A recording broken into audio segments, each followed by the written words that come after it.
ಈಗ ಇಂದಿನ ಪತ್ರಿಕೆಗಳ ಇಣುಕು ನೋಟ. ಕಾರ್ಗಿಲ್ ಹುತಾತ್ಮರಿಗೆ ಇಂದು ಪ್ರಧಾನಿ ಗೌರವ.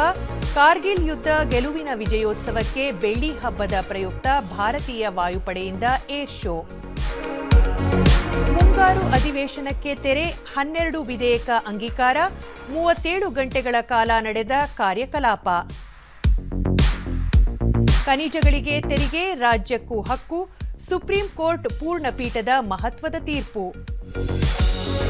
ರಾಯಧನ ಮೇಲೆ ರಾಜ್ಯದ್ದೇ ಹಕ್ಕು, ಸುಪ್ರೀಂ ಕೋರ್ಟ್ನ 9 ಸದಸ್ಯರ ವಿಸ್ತೃತ ಪೀಠ ಮಹತ್ವದ ತೀರ್ಪು. ಇಂದಿನಿಂದ ಪ್ಯಾರಿಸ್ ಒಲಿಂಪಿಕ್ಸ್, ಒಲವಿನ ಊರಿನಲ್ಲಿ ಗೆಲುವಿನ ಆಟ. ಇವು ಇಂದಿನ ಪತ್ರಿಕೆಗಳ ಪ್ರಮುಖ ಸುದ್ದಿ. ಉಳಿದಂತೆ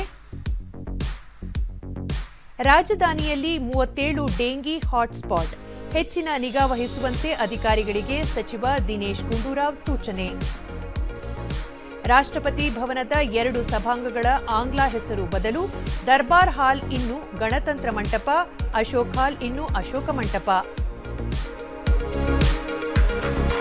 ಪುನರ್ವಸು ಬಳಿಕ ಬಿರುಸುಗೊಂಡ ಪುಷ್ಯ, ಕರಾವಳಿ ಮಲೆನಾಡಿನಲ್ಲಿ ಅಬ್ಬರ, ಹಲವೆಡೆ ಗುಡ್ಡ ಕುಸಿತ.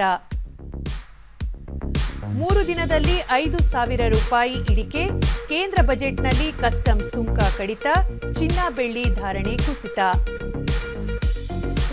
ಪ್ಯಾರಿಸ್ ಒಲಿಂಪಿಕ್ಸ್ನಲ್ಲಿ ಭಾರತದ ಭರವಸೆಯ ಆರಂಭ, ಕ್ವಾರ್ಟರ್ ಫೈನಲ್ಸ್ಗೆ ಪುರುಷರ ಮಹಿಳಾ ಆರ್ಚರಿ ತಂಡ.